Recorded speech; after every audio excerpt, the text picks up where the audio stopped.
Milk Metaverse is a metaverse platform for the media industry that will bridge the gap between the content producers and the audience. Mediaverse from Milk Platform will be a combination of virtual reality, blockchain technology, and artificial intelligence.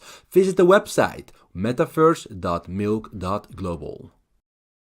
Ladies and gentlemen, it's Adrian Dunchik, CryptoWeb, talking to you straight from my office for the show number 2 of our Free Trading Congress, Day 5. This has been a good opening so far, and I'm pumped. Probably not as much as you always have seen me before. This is the peak. This is the moment, like towards which I was really hoping and building. This is what gets me really excited because I've got a true legend. I've got a true visionary. I've got a true amazing investor. And somebody who I think brought a lot of change to this technical analysis field. I'm talking about Julius the Campanauer. But before we jump into the legendary creator of the relative rotation graphs, I'll let you in with a little bit of a tease and play an intro.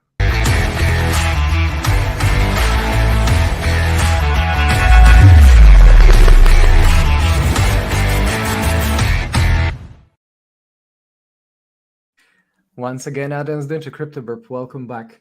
Straight from Netherlands. On the other side of the screen sits the person who I'm truly admired for so many years, the legendary author and creator for the relative rotation graphs, known also as RRG, JDK, Julius the Campanauer. Welcome to the show. How are you doing, Julius?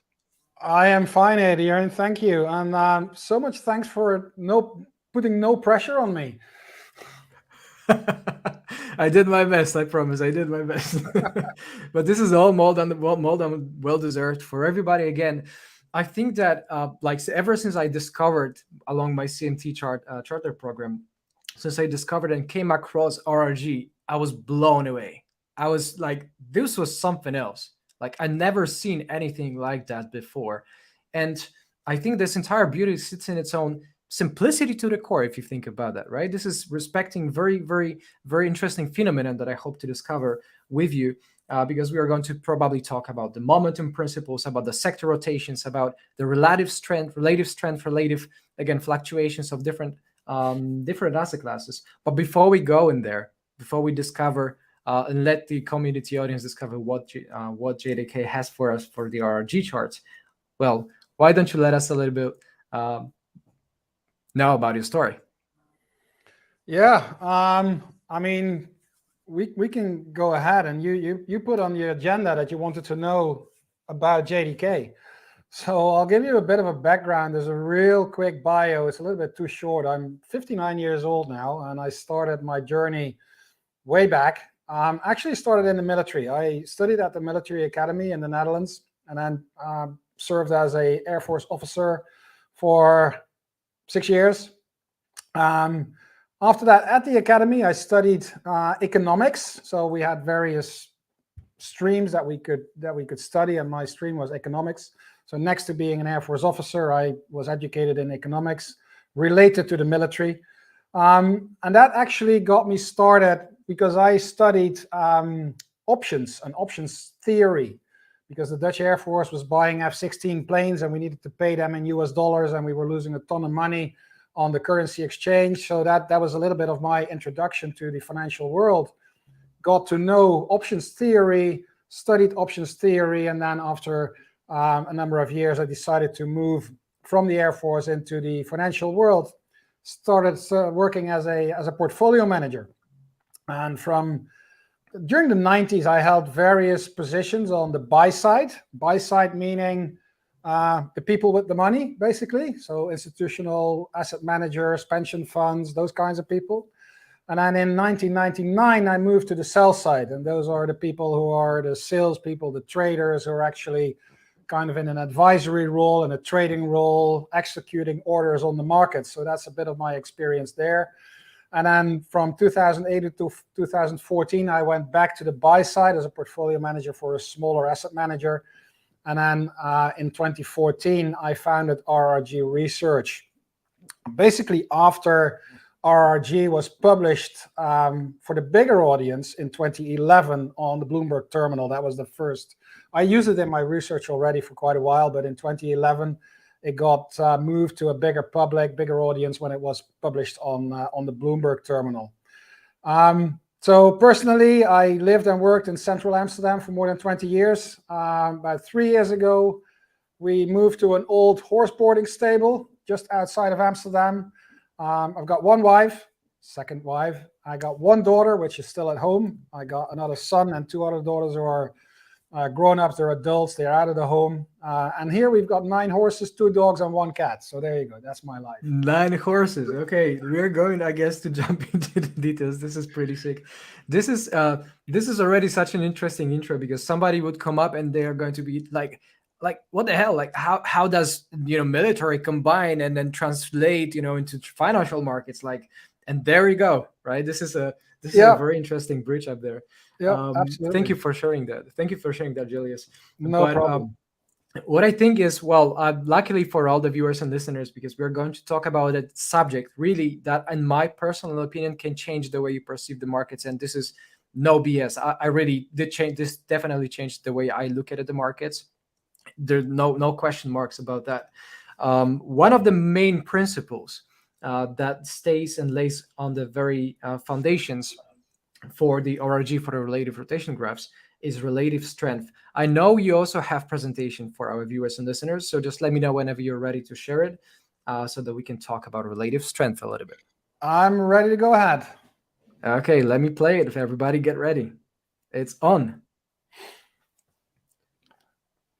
All right. So before we start, I want you to make a mental memo of this number, 435. Keep that in your mind. Don't lose it, because we're going to come back to it, and then you will say, that's what he means. So 435. The problem is, if you're in finance, doesn't matter which asset class, whether you're trading currencies, stocks, sectors, ETFs, crypto, doesn't matter. You are faced with choices. You need to make choices. Every trader, every fund manager all day long is making choices. Should I invest? Should I not invest? Am I going with US stocks? Am I going with European stocks? Am I, there's a ton of choices that you have to make. And that makes it hard, because you can get confused by everything and all the information that is being thrown at you, especially nowadays with the internet and Twitter and Facebook and whatever. I mean, everybody is flooding you with information, and it's so hard to actually distill that, channel that to something that is working for you, and that is important. And what I've tried to do is I try to kind of simplify that, because I like to work with what I call the investor's decision tree, and it all starts at the top with a big bag of money. It doesn't really matter whether you're in a retail space or whether you're an institutional investor.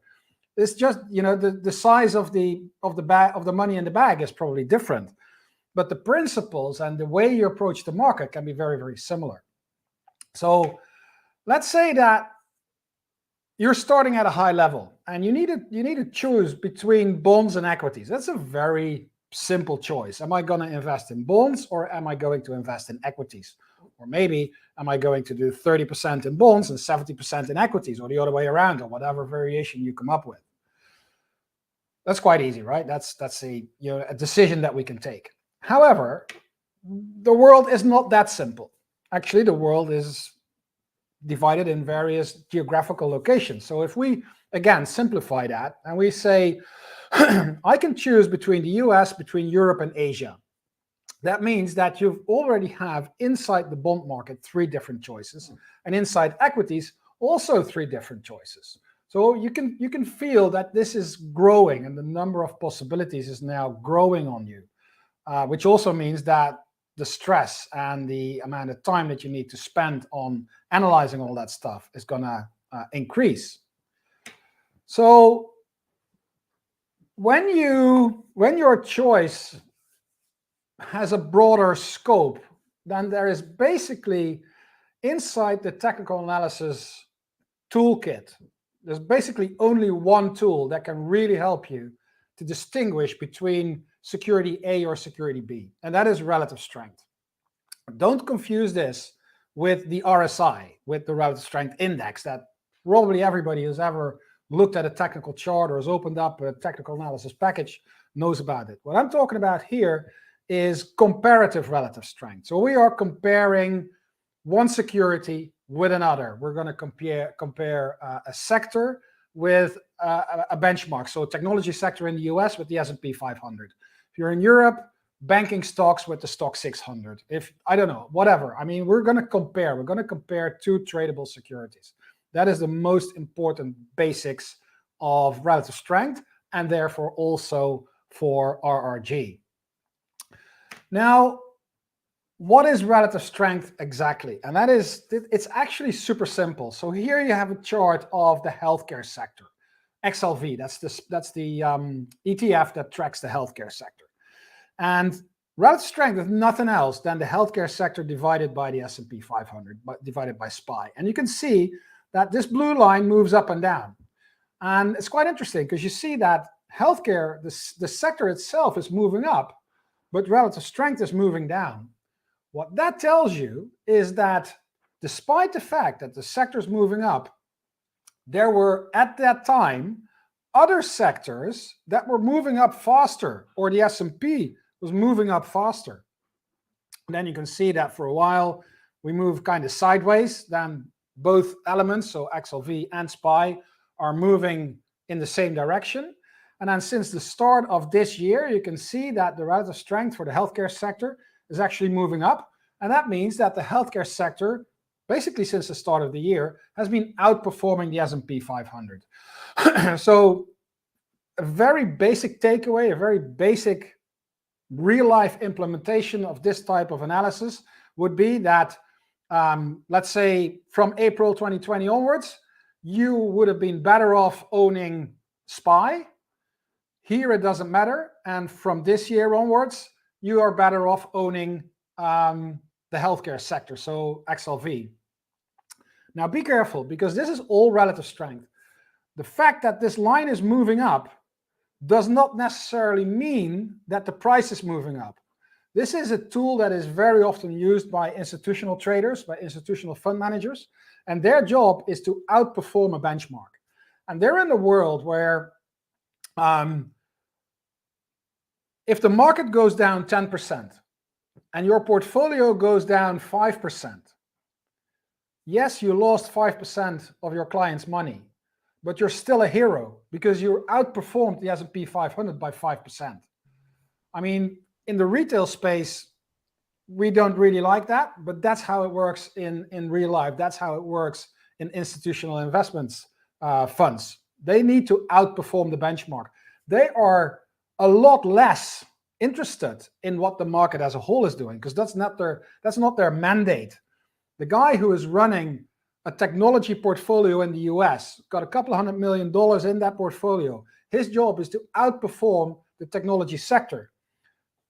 If he goes down 10% and the market is down, or the technology sector is down 20%, he nailed it. That's what his job was.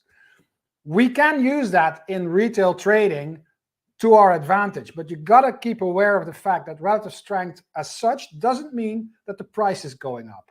Just wanted to make sure that you get that.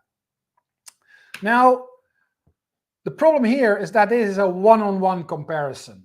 And that number here, that 0.34, doesn't tell you anything. We can have a relative strength line that is moving down, which is trading at 0.75. So the problem is that that raw relative strength number, we cannot use in comparing various securities in a universe. Some people try to do that with, at stock charts, we call these perf charts. This is simply the performance of a number of sectors. In this case, I've set it to year to date. And you can see, I call these spaghetti charts because they will show you the performance of the sector over that period. This is anchored at some starting point. And although it's nice to know, I think it's a nice to know, because this here is the energy sector, way up there. But if I would have chosen a different anchor point, maybe at the top here, and then do the performance, then that would have looked completely different. Very likely that purple one here, would have outperformed for that time. So my problem with these charts is that it shows you the performance over a specific period of time, but it doesn't tell me where the trends are. It's very hard to eyeball where the trends in all these relative strength and all these relative performance lines are. And that was one of the things that I needed to fix, because my job at the time was basically to provide institutional investors with trading ideas, with views on which sectors or which stocks are outperforming or underperforming the market. And this was my toolkit, which was, let's face it, quite useless. So the thing is that you cannot get a proper view of the entire universe here, or at least if you can do it, fantastic. But for me, it's difficult. I don't like to look at these type of charts. The thing is that in the universe, and here is there's 10 sectors in the US. I know that S&P has decided to move to 11 quite a while ago, but this chart took me quite some time to fix, and you'll see why in a minute. So I'm still talking about 10 for this purpose, because we're going to look at how many combinations you will get if your universe consists of 10 sectors, which we've listed here on the screen.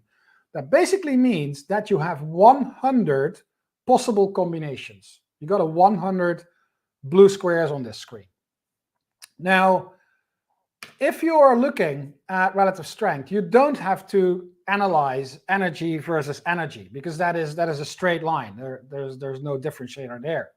Same for technology versus technology. You don't need to look at that. So that diagonal there, that can go. We don't need to look at those because these are straight lines. If we have seen financials versus technology, we've also seen technology versus financials, because that's the inverse. That's the exact inverse. The same for energy versus utilities. We've also seen utilities versus energy. So we can lose the bottom half of this matrix. But that means that we still have 45 different combinations that we need to look at. And there's actually a formula for that. You can actually calculate how many charts you would need to look at. So the 10 gig sectors, that was the one that we looked at. That is 10 times 10, that's 100. That's the one that we showed. You subtract the number of elements in the universe, that's 10, so you leave 90. And you can divide it by 2, because the bottom half of the matrix can go. That's 45 charts. Now imagine if you go to the next level and you got 16 groups. That's 256 possible combinations. You deduct 16, leaves you with 240, divided by 2 is already 120 combinations. And watch this.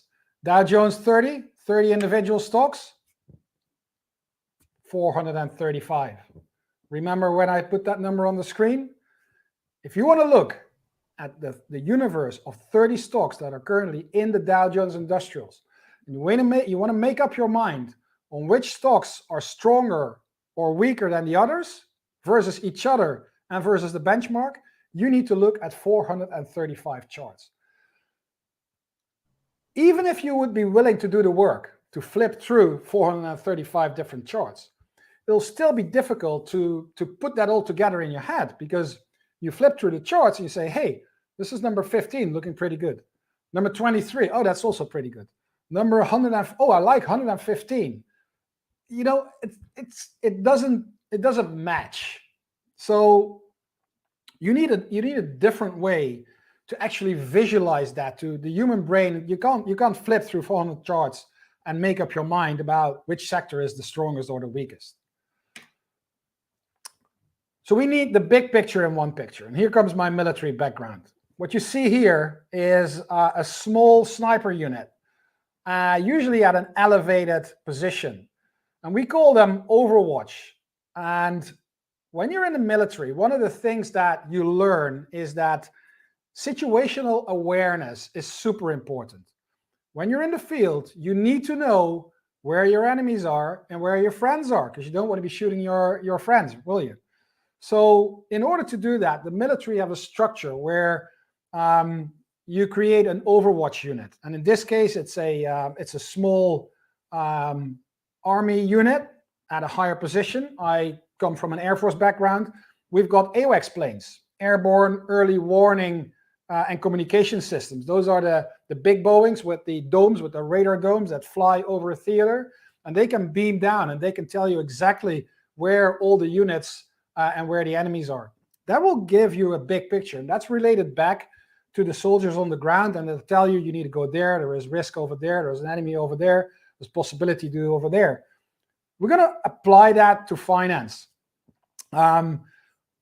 This helps us. We need to get a bigger picture. We need to, in order to have a sniper-like attitude and go in for a trade, you need to have the big picture. Otherwise, you'll be shooting with blanks. You'll be shooting in a hail without knowing what you're targeting.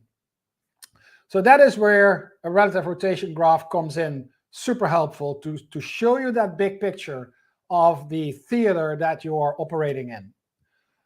And we will go into explanation on what this is, but what you're looking at here is a relative rotation graph, and it holds the 30 stocks that are currently in the Dow Jones Industrials, and therefore this graph alone captures 435 relations, as I just explained in that matrix.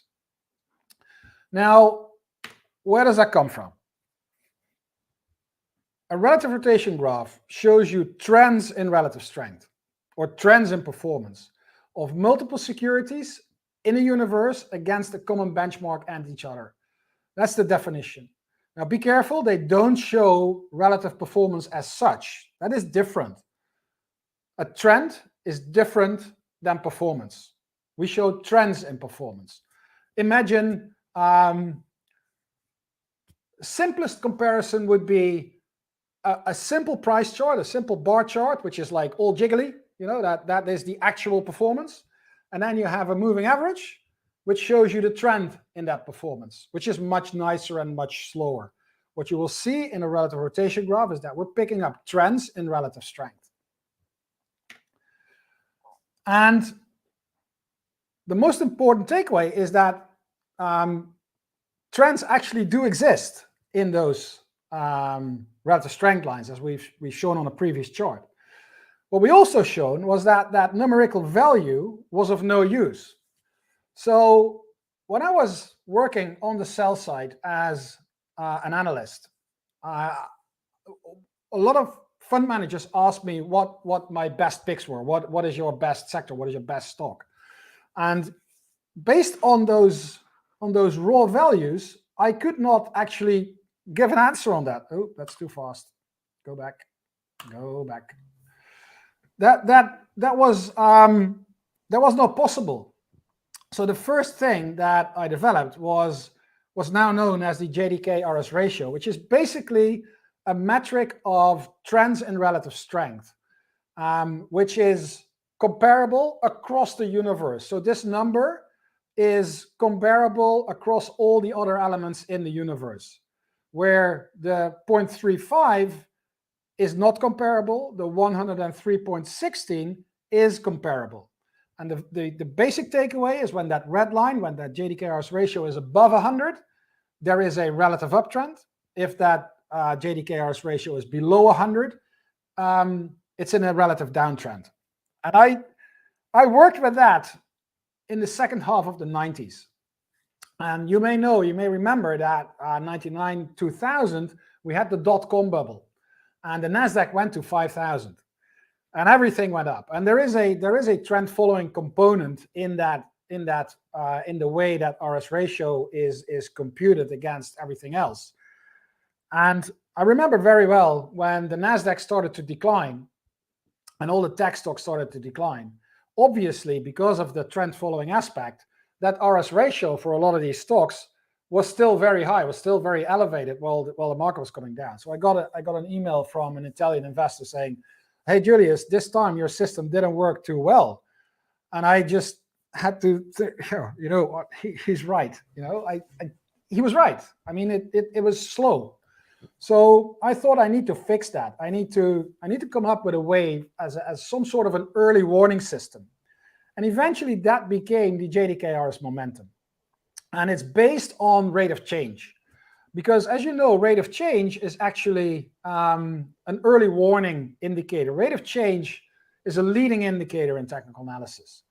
And I had the same problem, because with that you have the similar problem with the raw relative strength, that you cannot really compare those numbers across an entire universe of securities.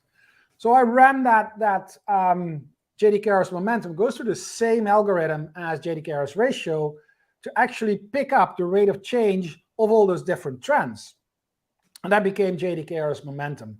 And what you can see is that when the red RS ratio is peaking, the green RS momentum line is dropping below 100, basically telling you that the trend that is rolling over. And when let's find another one, like right here, when that red line, when the red RS ratio line is bottoming, green RS momentum is pushing above 100. So at that time, I had two different metrics that were comparable across the universe, and I was plotting them as a table, and I was using the ranking as a table. Well, obviously, we're technical analysts, so we like visualizations. We want to put this into a chart, and people ask me how RRGs came to life, how they were developed. And it's not like you sit down on Sunday afternoon on the kitchen table and you start developing a tool like this.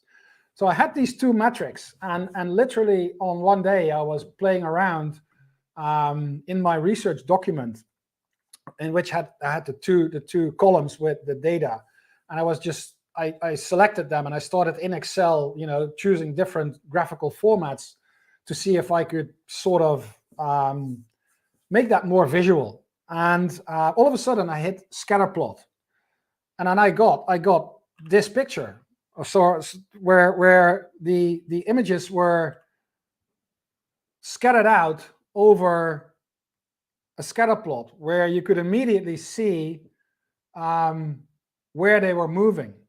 And some of these were ending up into that top right-hand quadrant. And what you find there are securities, sectors, asset classes, whatever. You can apply this to any asset class that are in a relative uptrend, and that uptrend is still being pushed higher by strong momentum.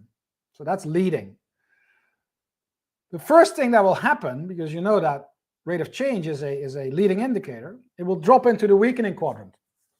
It's yellow. That is where, remember that the two lines, when both lines are above 100, we're in the green leading quadrant. When the green line drops below 100, you drop into the yellow weakening quadrant. Trend's still up, but it's losing strength. And if that loss of strength continues, we will move eventually into the lagging quadrant, and both lines drop below 100. And then again, after a while, when things start to improve, the first thing that will happen is that green RS momentum line will move above 100, pushing the security into the improving quadrant on the RRG. The trend is still down, but it's losing downward strength. It's picking up. And then after a while, if that improvement continues, you will see that is actually rotating, and it's rotating around a benchmark. And when I had that on my screen for the first time, because until then, everybody was talking about sector rotation. And the only thing they would show you is that price chart and that sine wave that goes over time. Maybe sometimes, if they're very smart, they put the sectors on various stages of the economy and say, hey, this is sector rotation. You need to move, when the economy is here or when the market's there, you need to move from one sector to another. When I had this image on my screen, is basically the first time that it actually shows rotation. It shows that markets are rotating around a center point, and that center point is the benchmark of that chart. It looks like this on a raw chart, and this is the last observation. So this was my first my first view of an RRG had an image like this. It's like, oh, wow, what's that? What am I actually looking at? So I had to figure out that I had the RS ratio on the horizontal scale. I had the RS momentum on the vertical scale. And then so I kind of like, okay, so what does this mean? And how can I get information out of this? Now, I mean, even if you only look at this image, it's pretty clear which stocks are doing well and which stocks are doing bad. The red ones in lagging are clearly not so good. The green ones are nicely doing. Then you got a couple in blue and in orange. And at first I thought, what is that? So because this is only the last observation, and because we are technical analysts, we want to see history. We want to see how this has been developing over time. So, and this was, remember, you're looking at a stock charts implementation of RRG right now, but at that time, it was just me having a spreadsheet with a ton of Visual Basic spaghetti code that I was the only one that could read. I couldn't give it to anyone else. I mean, I could give it to you guys right now, and you wouldn't be able to figure it out. Because that's the way VBA works, right? At least for me.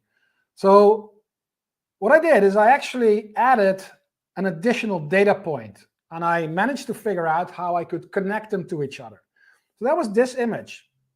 And now you can see the last observation and the previous observation, which is already giving you much better info than just the last one. And if you extend that, you can see that you can now, it's 5, this is weekly data, by the way, but you can do it on any date, on any time frame. It goes from daily, weekly, monthly, but also intraday. You can do an RRG for hourly up to like 5 minutes or 1 minute data. It depends a little bit on the asset class. I mean, I wouldn't look at 5-minute RRGs for individual stocks, but for currencies, it certainly makes sense. For cryptocurrency, it definitely makes sense. So don't get put off by the fact that I'm mostly using weekly charts. The image will be exactly the same for shorter term time frames. And here you got 30 weeks. And I was like, oh, what's that? This is becoming kind of unreadable. So I thought, all right, this is not very useful anymore. What do we need to do? What can we do?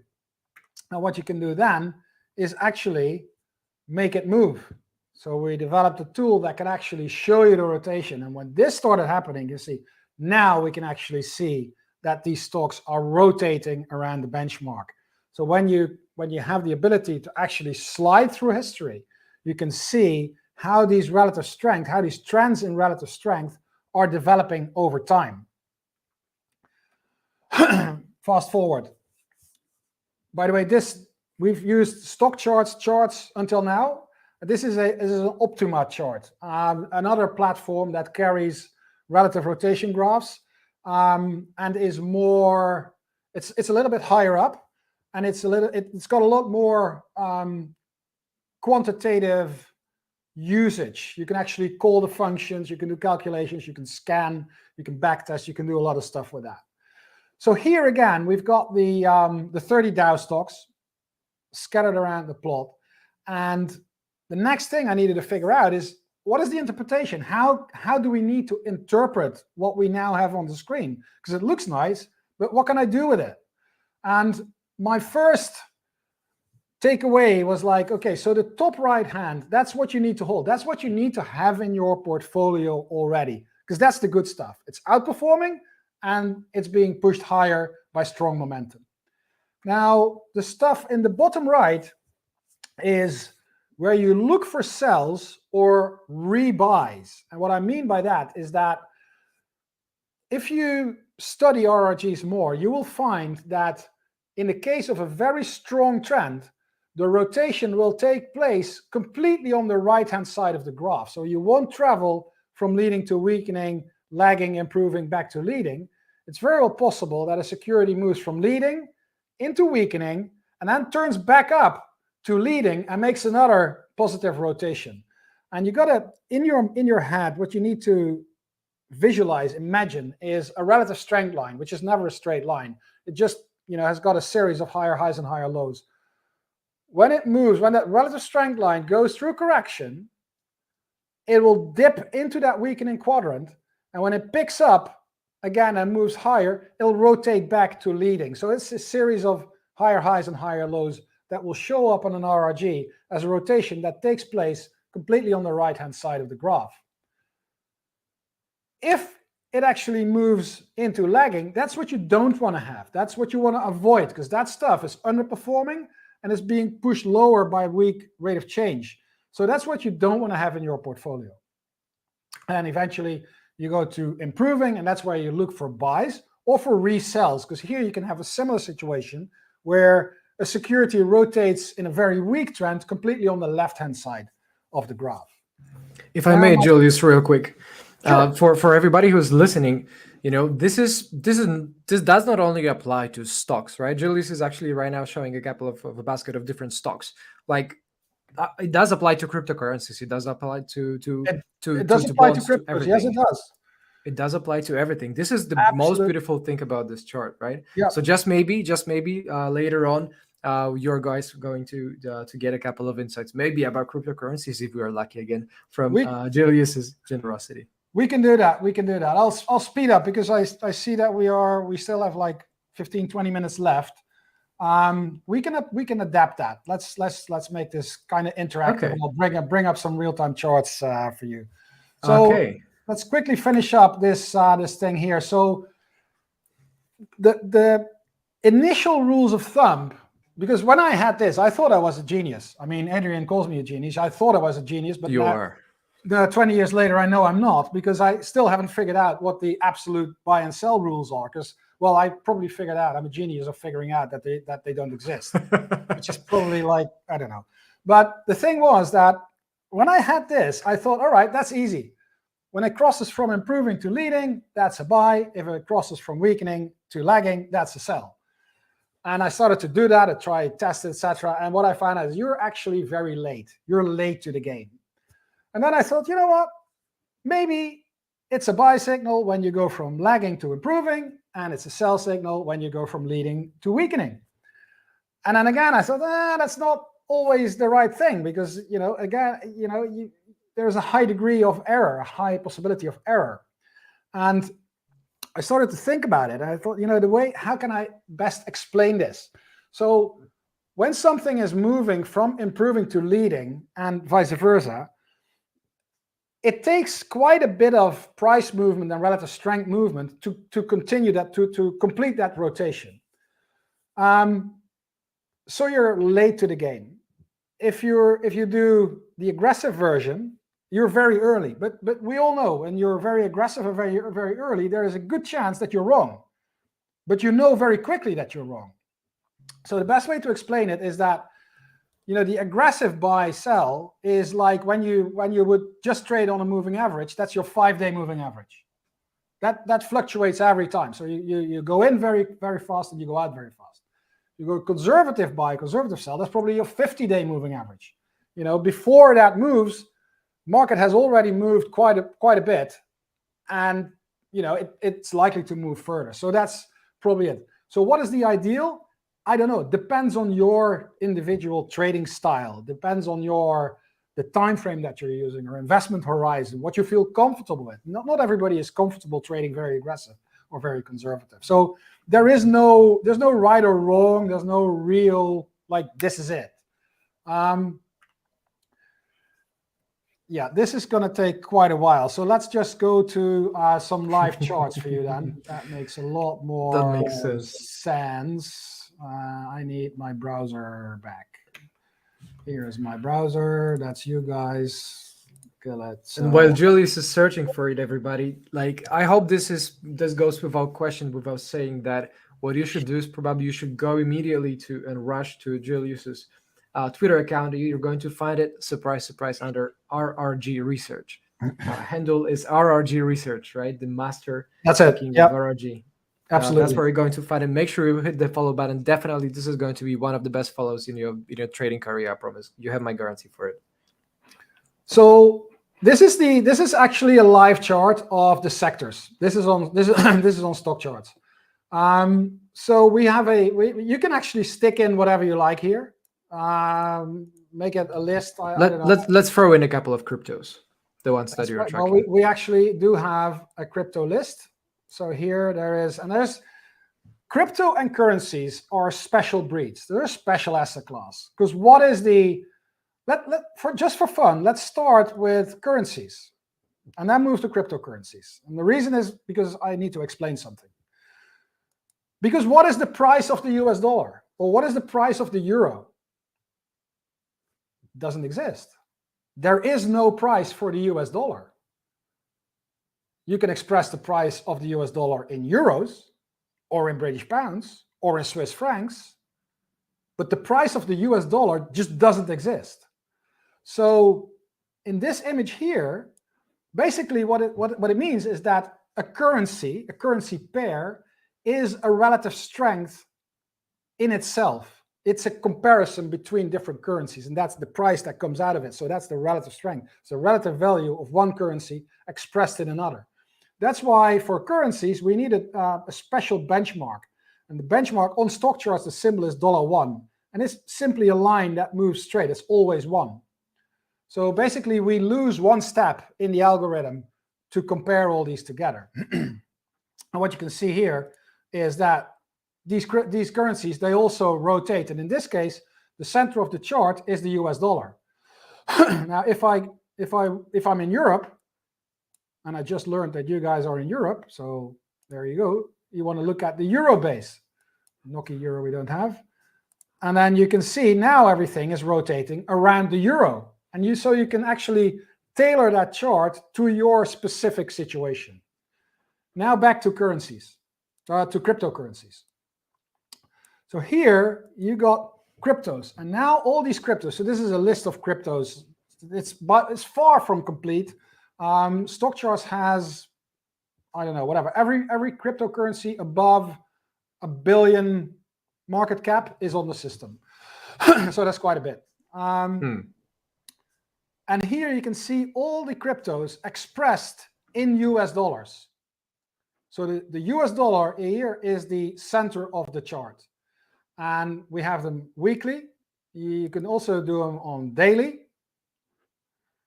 You can see here is FTT. That's like, thank you, Sam. That's a big mess now. Just take that, take that away. Now you can get a quite good idea of what is happening. And you can see we can actually drag that over time. I realize that it's a bit of a mess because there's quite a few on them.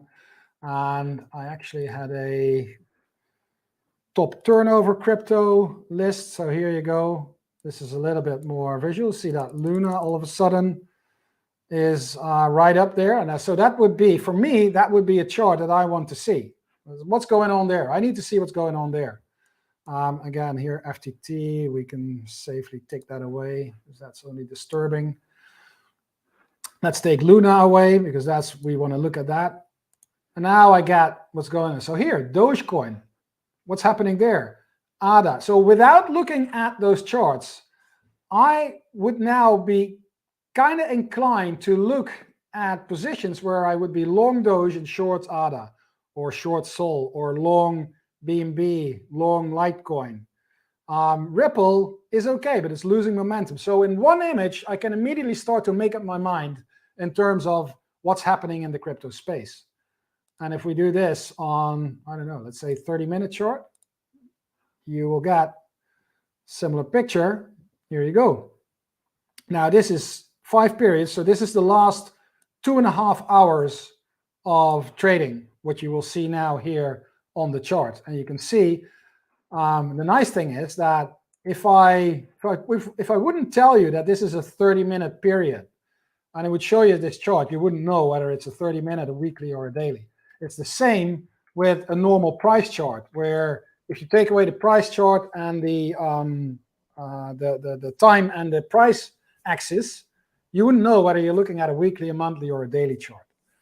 So that is how I immediately can see and spot potential trading opportunities. And if you go back to that big picture image as being important to where you want to go, how you want to trade, and I think this is going to help you because you can immediately see that Doge, like on the 30, we saw it was very good on the daily, but on the 30 minutes, you see that it is starting to roll over. When you start to combine those different time frames, the picture will start to build for you. Say, hey, this is pretty strong, but near term, it's moving out of favor. So, and we haven't even seen a chart of Doge yet, but my take immediately from these charts would be, okay, so Doge is in a nice trend on the daily chart, but it's rolling over on the 30-minute chart. I want to be looking for long positions in Doge, but I need to wait a little bit until this 30-minute rotation completes and when it starts to curl back up again. That's the type of analysis that you can do with an RRG. Aside from the fact that it can alert you to rotations, to market movements that are kind of out of sync, out of whack. And that worked very well when I was still working on the trading floor of an investment bank. We had a bunch of traders that they needed to make a market. These were the guys that were actually putting the bid and offers on their screens, which you guys are trading. So they were your counterpart. Now this is long.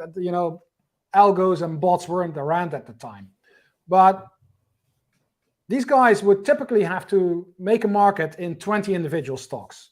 Now, there's no way that you can monitor 20 individual stocks at the same time. So what they would typically do is have a position on their book for maybe 4, 5, 6 individual names. And they just would have bids and offers on the system for all the others. Until some counterparty, because it's in the open, it's out in the open, somebody starts to hit your bids and push the price down, and your book is filled up with a position that maybe you don't even want to have. So then they would, if someone starts to hit their bids, then they would start looking, hey, what's going on with that stock? Why is everybody selling it to me? Blah, blah, blah. So I created an RRG for them, again, in Excel, Visual Basic, connected to a Bloomberg feed, updating every 5 minutes, which would show them when a stock would move out of their kind of universe, and that would alert them, hey, I need to look at what's going on, and something's going on there. And it allowed them to pick up certain movements very early in the move. Now here we are looking at cryptos versus the US dollar. But watch this. I think the benchmark for crypto is Bitcoin. And now you see an RRG with Bitcoin being the center of the chart, because we all know it's alt season or it's non-alt season, etc. What you will then see is that all these altcoins are moving in the same direction. So when crypto is strong, you will see all of that moving into the leading quadrant, and Bitcoin will be the center, US dollar will be the center, and everything is outperforming US dollar. Or going up versus the US dollar. That's probably a better expression. And when they're out of favor, everything will rotate into lagging, and Bitcoin and crypto is out of favor, and you need to have the US dollar. What you're looking at right now is the rotation versus Bitcoin. So now everything is expressed in Bitcoin. And see this benchmark here? Instead of $1, it's now $1 Bitcoin USD, which is the symbol for Bitcoin. And now you can see the rotations of the various coins versus Bitcoin. So depending on where you're coming from, it gives you the opportunity to actually tailor it to your specific situation and what you want to look at. Personally, I prefer crypto to use it against Bitcoin, because I think that's a better benchmark for cryptocurrencies. That makes sense. What a way to put it and to frame it all together, everybody. Like I've been sitting here like a student. It felt like university, back to me. This is such an amazing, field, and this is what I think many people and traders who are approaching technical analysis overall from the basics, they don't have the insights and access to such knowledge as just like you guys have for Free Trading Congress, and having such a legend like Julius literally sharing all of this alpha with you on cryptocurrencies, on any currencies, on stocks, on regardless what your asset peak is. You're going to be able to choose and actually visualize in one chart tens and hundreds of different charts, comparisons, all in one place. This is what I've been using, past weeks, past months, relatively very often, like once, twice a week. I post my reports, and every time I would include the RRG charts. This is such an amazing tool. I use it on my own basis. And again, this is a kind reminder for everybody who's watching that on YouTube. Make sure you hit a like again for Julius. I think we're soon starting to run a little bit out of time, so I'm not sure how many questions we're going to take, but definitely make sure that you go ahead and follow Julius, the company, at RRG Research, at RRG Research on Twitter. Once again, this is guaranteed, like my pinky promise, one of the best follows you're going to ever have on your list. This is unquestionable, out of question. So having about 2, 3, 4 minutes left maybe to the show, Julius. Yep. And appreciating so much wealth of your knowledge and generosity over time. I think community would appreciate a little bit of some practical takeaways that they can wrap their minds around before we wrap the show. Yeah, the practical. Okay, so it's not the Holy Grail, for sure not. There's not like a real trigger type signal, but it will give you the bigger picture that you need to trade successfully, and it will enable you to pinpoint areas of the market. Again, whether you're trading crypto, stocks, futures, currencies, doesn't really matter. It will pinpoint you and point you to specific areas of the market in a pretty early stage. And I always hated it when people came to me and said, this is what you need to use. This is the best system. Forget everything you learned. This is what you need to do. And I always would listen and give them 10 minutes of courtesy time and then put it in my drawer and say, yeah, thank you very much. I do my own stuff. Because in the end of the day, that's what you need to do. I mean, you can't rely on anyone else. So I like to use tools, and I like to position it as a tool that people can use and a tool that will help people to actually make better informed decisions and alert them to potential trading situations in a very early stage. And I think that is the most important takeaway. Let me quickly go back to the slideshow that I had. There's a ton more. We could do another hour here on what we call derived. Let's leave it for the part 2. Let's leave it for the part 2. I'll do that very quickly because where is that? Because I want to. So I'm here just is saying, a lot I of people, definitely want to want to do hit tests. And what you can see here, there are no real. We can do some stuff, but what I want you to know is that in the Optima software, you can actually do those tests. It gives you a lot of possibility to come up with specific kind of coding type stuff where you can do tests, signal test, trade signal test, and back test of various combinations. And here's a very simple system that we developed. We're looking at RRG heading. We didn't discuss that, but if you look back on any of my blogs or videos, you will find information on RRG heading. We want the close to be just above the 10-day moving average, so it goes up. We rank on RS ratio. That's the red line. That's the most important metric. And we rebalance quarterly. We do this with a bunch of stocks. And then this is what you get. So this is quite a long-term stuff. But Optima allows you to make those types of combinations. So not only look at RRG in isolation, but combine it with other technical tools and maybe something that you have come up with. It's very flexible to actually provide you with the toolkit to make that happen. What a way to put it. Thanks so much for the shout out to the Twitter handle. We're on Facebook as well. You can find me on LinkedIn if you want to. And if you are interested to get your hands on RRG itself, at Stock Charts we have the India / that can go away because, well, if you're in India, you can go to India. Otherwise, you leave the / out. This Monday is Cyber Monday. They've got a pretty good deal. You got 2 or 3 months off for an annual subscription. If you go to Optima and put in that RRGBN2 code, you'll get a 20% discount on any of the packages that they offer. Both, by the way, have a free trial for you to spend, I think, a month or so free. Look at RRGs on their system. Beautiful. Beautiful. What a way to put an end to this show. Ladies and gentlemen, definitely save the screenshot. You're going to be able to rewatch it at any time, as many times as you like. The more you rewatch it, the more likely you're going to actually succeed in this. Ladies and gentlemen, again, Julius the Kampenauer has been our today's guest for the day 5, the second show of the day for Free Trading Congress, where we gain the access to such a valuable piece of knowledge that Julius has just shared. I'm speechless. That's all I can say. Don't be. I'm just a human being, When I'm done, that's what the biggest legends say. Yeah.